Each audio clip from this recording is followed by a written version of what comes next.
sa i përket doktrinës politike, kjo është pjesë tjetër që... Po për Dejona Mihajlin, çka mendon? Që është në partitë... Cila është kjo zonja? Dejona Mihajli është... Zonja që mban lidhjet me Greqinë e kjo fjalën. Nuk e di, unë... Jo, më fat... Flitet Kosovë gjithandaj kështu, si thute, po ajo ka pozitë shumë të lartë në lëvizjen vetëvendosje. Duhet kemi parasysh diçka i dashur. Greqia nuk është armike e shqiptarëve. Greqia është një shtet fqinj me të cilin ne duhet kemi marrëdhënie të shkëlqyera, dhe me çdo fqinj ne duhet kemi marrëdhënie të shkëlqyera. Ne nuk kemi marrëdhënie të mira me psikopetërit e Greqisë, me ata që shohin ëndra me asociacion të komunave greke në jug të Shqipërisë, me ata që shpikin varreza greke në jug të Shqipërisë, aty ku nuk ka grek, me ata që duan vorëpir, ata që kanë pretendime për ndryshe, kalohet bukur në darkat dhe në buzuqet e Greqisë, ata këndojnë bukur. Ata kërcejnë bukur dhe thyen pjata bukur, sepse janë arvanitas, janë qiflisi puna jonë.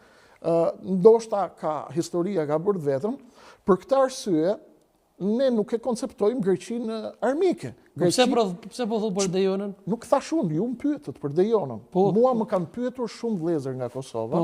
Unë jam live natë për natë, pothuajse te kanali Kreshnik Osmani në YouTube. Më ndjekin shumë nga Kosova dhe natë për natë mua më bëjnë një pyetje. Unë thash çka kanë këta që më pyesin për Dejonën? Cilën pyetje? Për këtë prapë, të njëjtën pyetje që më bën ti. Çfarë mendimi keni për Dejona Mihalin, po si mund të kemi një mendim për të? Unë fakt nuk e njoh zonjën, e di që është afër me Greqinë, dhe i kam thënë miqve nga Kosova në momentin më të parë që do të atakoj zotin Kurti, pyetja e parë do të jetë kush është zonja Dejona Mihali? Çka bën në partinë tënde? Po pra, unë do ta pyes dhe zoti Kurti. Dikush thosë se unë nuk guxoj me paragjykuar ose me akuzuar. Absolutisht. Por kështu prej shkrimeve me sa kam lexuar, dikush thotë që është kinse drejtoreshe e kujt? E marrëdhënia. Po dhe, aty brenda diçka vetët. Nuk e njoh. Një farë shiku e vogël aty brenda partitë. Nuk e njoh, ju mund ta njihni, unë ju a thash, unë nuk jam humorist, unë flas vetëm prej shkrimeve kom posën se një. Bukur, as unë nuk e njoh zonjën, e kam dëgjuar, më bëjnë vëllezërit nga Kosova natë për natë njëjtën pyetje. Se tash janë pushtet mund me na bëu akuzë. Jo, unë i kam thënë, sapo të atakoj për herë të parë, zotin Kurti do ta pyes për zonjën, do të ju kthej përgjigje, cili është përshtypja e tij, sepse unë nuk e njoh zonjën. Para se me kalu te kryeministri i Romës, e akuzum shumë, 2 fjalë për lëvizjen Atdheu. Parti e djathtë konservatore, anti-establishment, e cila qëndron në statusin stand-by kundër klasës së vjetër politike, të themeluar nga Ramiz Alia në 1991, me partitë PSPD dhe gjithë derivatet e tyre që erdhën nga Partia e Punës së Shqipërisë, të themeluar... Pra ti po thuaj krejt Ramiz Alia e ka themeluar? Unë mendoj që establishmenti politik në Tiranë prej 1991 i ka ardhur data e skadencës, ka nevojë për lëvizje dhe parti të reja politike, të cilat i japin fund sundimit 80 vjeçar të kësaj klase politike, të themeluar 1941 nga Dushan Mugosha dhe Popovici. Partia Komuniste e Shqipërisë u transferua në Parti të Punës së Shqipërisë, u transferua në Parti Socialiste dhe në Parti Demokratike dhe në 4-5 parti të tjera, drejtuara nga Skënder Gjenushi, Sabri Godo, Ndjes Past dhe disa të tjerë. Unë mendoj që ata kanë bërë disa gjëra të mira për Shqipërinë, nuk mund t'ja mohojmë gjitha, por i kanë bërë Shqipërisë më shumë dëm se sa të mira.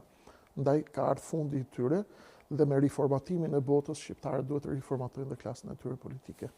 Jemi të djathtë, jemi konservatorë, jemi pro-kombit, Atdheut, nuk jemi ksenofob, nuk jemi nacionalist të cilët urrejnë të tjerët, jemi nacionalist të cilët duan vendin e vet, nuk urrejnë të tjerët, nuk jemi ksenofob, jemi kundër agjendave woke, jemi kundër agjendave të majtës liberale për shpërfytyrimin e indit dhe të themeleve, fondamenteve të familjes, kombit, zotit, shteti vogël, kapitalizmi, puna, djersa, meritokracia, ekonomia e tregut, respekti për punën, për djersën dhe kundër fjalës falas. Kjo është programi i...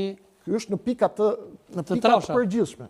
Pra, ne jemi në tërsinë e madhe, ne jemi fjala që ne urrejmë shumë anti-establishment, fjala falas është fjala më shëmtuar në botë. Fjala falas është më shëmtuar. E bukur kjo, shumë e mirë. Po. E djathtë në një botë kapitaliste fjala falas s'ka kuptim. Ne mendojmë që është demagogji kjo pjesa komuniste, gjithë do jetojnë bashkë, gjithë do jetojnë të lumtur, gjithë do të kanë një lloj, gjithë do të jetojnë një lloj. S'ka më socializëm. Jo, Kur vendi më i fortë bëhet ka kapitalizëm, ne jemi për kapitalizmin humanist, meritokraci, djers, punë dhe kujdes për ata që janë të pafuqishëm, që i ka lënë Zoti të pafuqishëm, për arsyet që i di ai, jo për ata që s'duan të punojnë dhe janë dembel. Po thosh Zoti ti je besimtar i fuqishëm, a? Ku ka konservator që nuk beson Zot? I cilës fe? Unë i përkas fatmirësisht fesë islame. Edhe po që po moshe Ramazan. Përzoj. Si pjesa më e madhe e shqiptarëve. Si gjithë dynjoja. Si gjithë dynjoja. E keni deklaratë fuqishme për kryeministrin Rama ku thunë dyshon mbi prejardhjen e tij. E kom po, unë e kom djeg. Thunë vetëm 15% është. Nuk kam bërë asnjë deklaratë të tillë. Jo, a? Duhet ta rishikoni sepse unë e di shumë mirë çfarë kam thënë. Nuk më intereson fare origjina e Edi Ramës. Ai ka një origjinë të caktuar, unë kam dyshime dhe kam folur për Nëse s'gaboj ju keni thonë që dikon 15% nga nona nga. Jo, është tjetër kush që ka. Tjetër kush, a? Jo, nuk merrem unë me këto historitë. Unë Kreshniku nuk merret me prejardhjen, me origjinën, me gjenetikët, me pellazgo ilirët dhe me këto historitë që kanë për arsye, kanë për qëllim të ndërtojnë kauza nacionaliste fiktive, false.